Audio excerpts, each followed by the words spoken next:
Hi, Namaste. My name is Henry Jadikar. This is another preview to my movie about self-inquiry as recommended by Bhagavan Sri Ramana Maharishi for self-realization. This movie features David Godman, who I consider to be the greatest scholar on the life and teaching of Bhagavan Ramana Maharishi. It is interesting to find that David Godman discovered Sri Ramana in a library in Oxford, England in 1974. He was looking for another spiritual book, like he had read hundreds of them. And as he was looking for a book on the bookshelf, suddenly a book fell from the bookshelf into his hand. Someone must have pushed the book from the other side of the shelf, he said. And that book was Arthur Osborne, the teaching of Ramana Maharishi in his own word. He said he read this book in about 2 hours, and this book produced in him something that no other books had done before. It brought him in a deep inner silence. And 2 years later, David Godman moved to Tiruvannamalai and started to give service to Sri Ramana Ashram. He has been in Tiruvannamalai now for more than 40 years. I have heard 100 stories of how devotees have discovered Ramana Maharishi, and many are very amazing.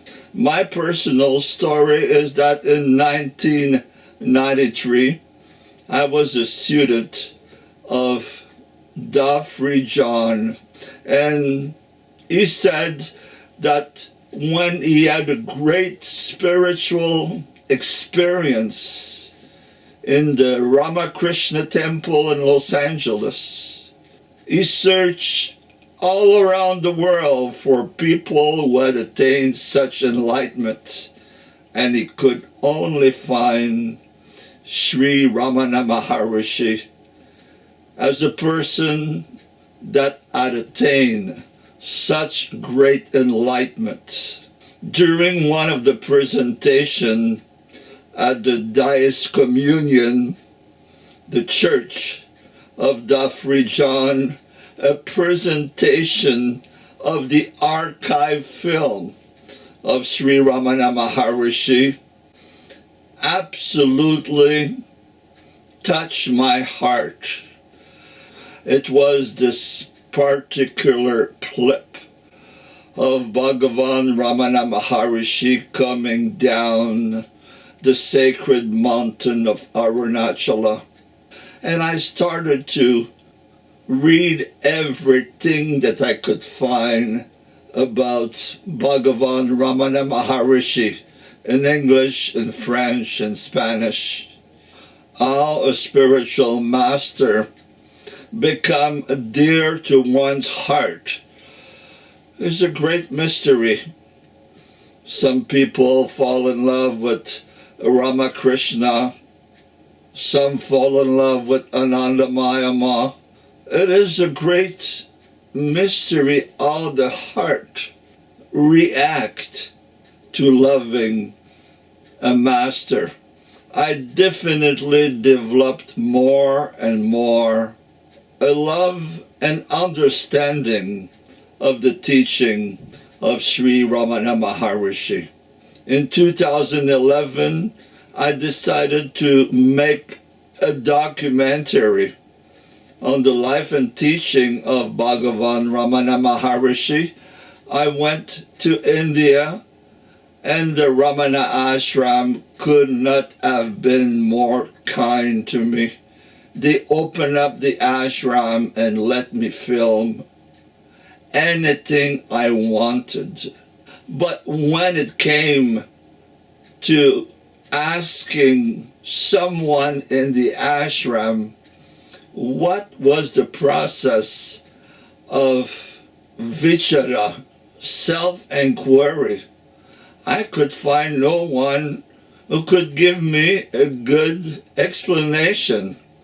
Because in the ashram, Ramana Maharishi explained that there's really two ways to self-realization.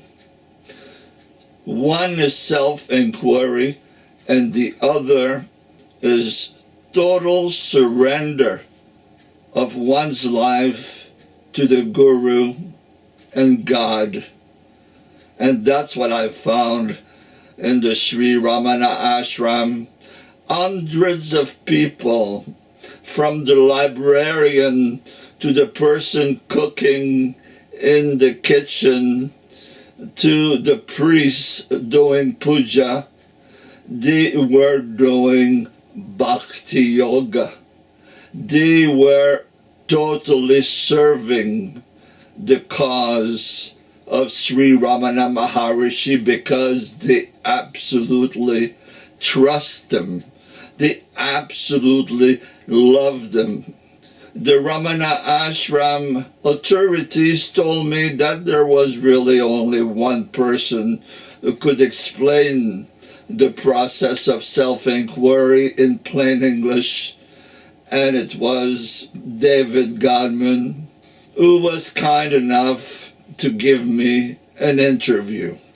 I am now presenting different segment of this interview in my previews, and this is one of them. So it's a constant process. It should be a constant inquiry from when you get up to when you go to sleep. He was asked about this by a man who had a lot of family responsibilities, and Bhagavan never encouraged people to give up on the duties that their destiny had given them. If you were married and had children and had a job, put your attention on them when you need to do it. But he told this man, at all times when your mind is not needed for these everyday activities, your duties, your responsibilities, put that mind back in the self. So what he's saying is, don't waste any mental energy on anything other than the jobs that life has given you, your career job, your family responsibilities. Once you've done them, every spare minute, keep your awareness of this I. It's not a sitting practice for him. It's not something you do 5 till 7 every day. He said, just keep constantly turning inside whenever your mind isn't required for something that's compulsory outside. I have read that he also said to householder people who were busy like this that if they meditated 1 or 2 hours a day, that would be helpful. Helpful, yes. But was there a meditation process or technique that he recommended? A sitting, close your eyes, something like that? In one place he said sitting with your eyes closed is for, I think, the merest of spiritual novices is what he said, but everybody I know finds it's easier to do it if you're sitting, not walking down the street while you're shopping, just to set aside particular times for it and do it as a formal practice. So although Bhagavan said that wasn't really what he was asking people to aim for, everybody I know who does it does find it helpful to have formal practice. In one of his books, Osborne, he described the technique as sitting down, bringing the attention to the heart, and watching the thoughts go by and questioning those thoughts. So you don't agree with that one? I think Osborne didn't understand what Bhagavan was saying at the time he wrote that book, and later in the writings for the Ashram magazine and the Mountain Path, he backtracked on that a little bit and went back to a more non-directed form of self-inquiry. You see, this business of the heart was something that came up several times in Bhagavan's presence. He talked about a heart center on the right side of the chest, Right.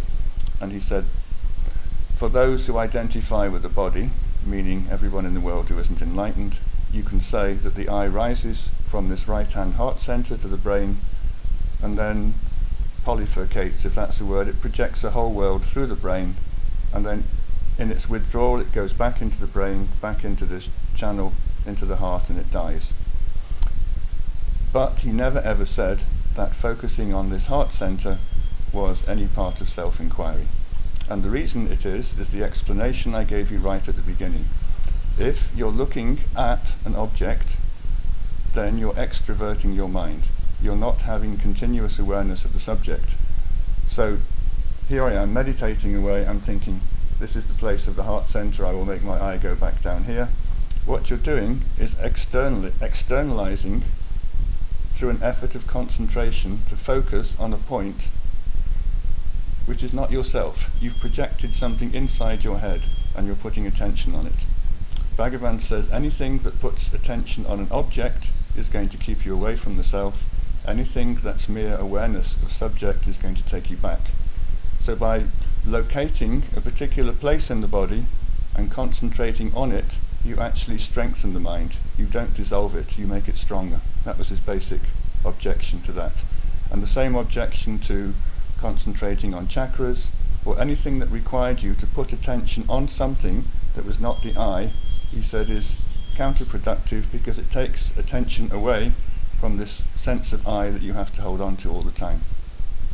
In 2014, I went back to the Ramana ashram to make a documentary that would explain even more deeply what is the process of self-inquiry.